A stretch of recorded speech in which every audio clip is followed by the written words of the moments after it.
Whether you run a department or are the big boss in an organization, there's going to come a time when you need to try something new, something that is outside of your comfort zone, something that your organization may really need. How do you work through that process of deciding whether to take the plunge or keep doing what you're doing? We're going to talk through some tips and suggestions today that I think can help you a lot. Hi, my name is Ken Okel. I'm a professional speaker. I talk to audiences about ways you can improve your performance on the job. And I pull from a background that includes broadcast news, hurricane relief, and professional ballet. Now, I know, unusual combination, but in each and every field, I had to perform at a high level every day. First step in the process, I want to make sure that you have a goal, that you really understand why you're looking to make some sort of change. Maybe there's a new market you want to enter, some sort of machinery you want to buy, or just a new customer service process. You want to do something new. Okay, what is the goal? What is the outcome that you want to get from that? Really try to nail that down.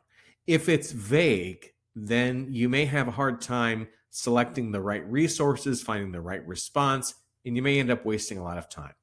You only have so many hours in the day, so I want you to make sure that you're making smart decisions that will preserve your time and really help you become more successful.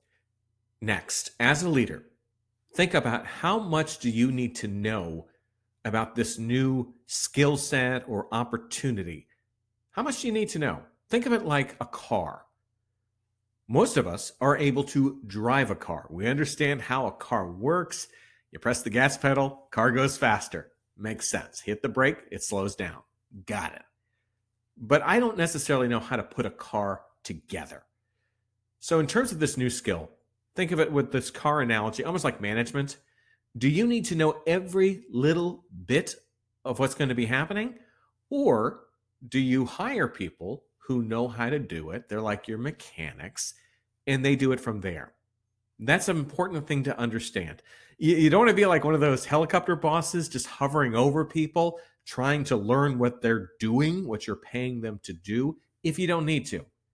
Understand if you need to be involved in every step of the process or if you just need to be monitoring the results. This is a huge thing. Most leaders skip this step.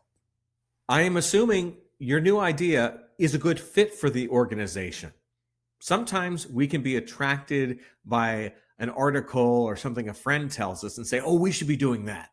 But really, is it part of your business or does it fall a little outside? Maybe it's something that would be nice to do one of these days, but it doesn't fit your immediate needs. Have those discussions early on, vet the idea, make sure it fits. Because sometimes you can spend a lot of time on a great idea that yields nothing. Let's talk some more about time, because I think we tend to underestimate how much time it will take to do something new. There's really three things I want you to think about. How much time will you need to research doing something new? How much time will someone need to learn something new? And then how soon are they going to be able to implement something new? Each of those steps are important. If you don't have that time to spare, then there could be problems, because are people going to have to rush through other parts of their jobs to implement this new strategy? That could mean that everything turns out poorly. Make sure you're budgeting people's time accordingly in terms of those three areas. In terms of implementing your new idea, there may be a situation where you want to hire on someone who has the skills to do it. They understand the work, the technology, whatever it is, they're the outside expert, you're going to bring them in. Another option sees you outsource it to someone. They supply the knowledge, the expertise. They understand it. They do it all the time. You pay them just for that thing.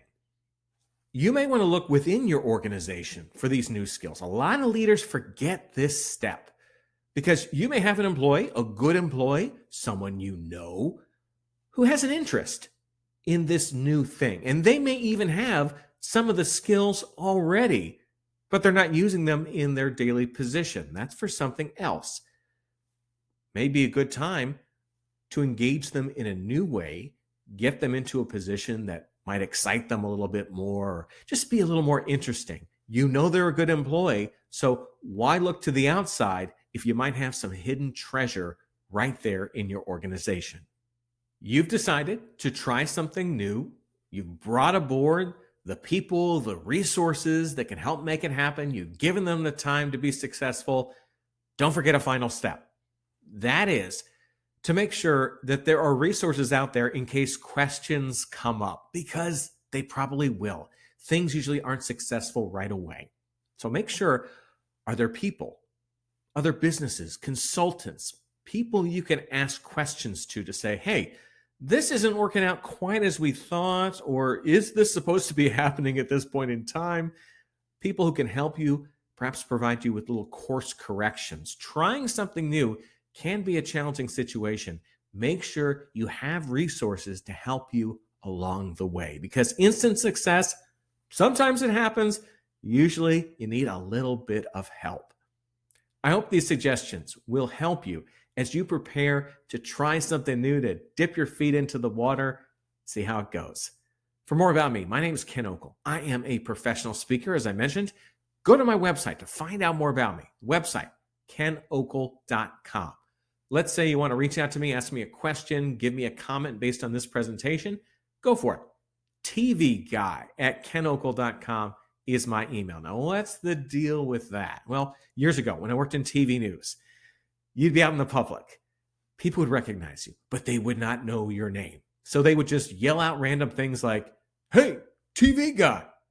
I invite you as well to connect with me on the social media platforms. Feel free to check those out. All are under my name, Ken Okel. I know that when you try something new, it can be intimidating, but sometimes it's part of the growth process. So use these steps to help you on that journey. Good luck. I'm Ken Okel. Take care.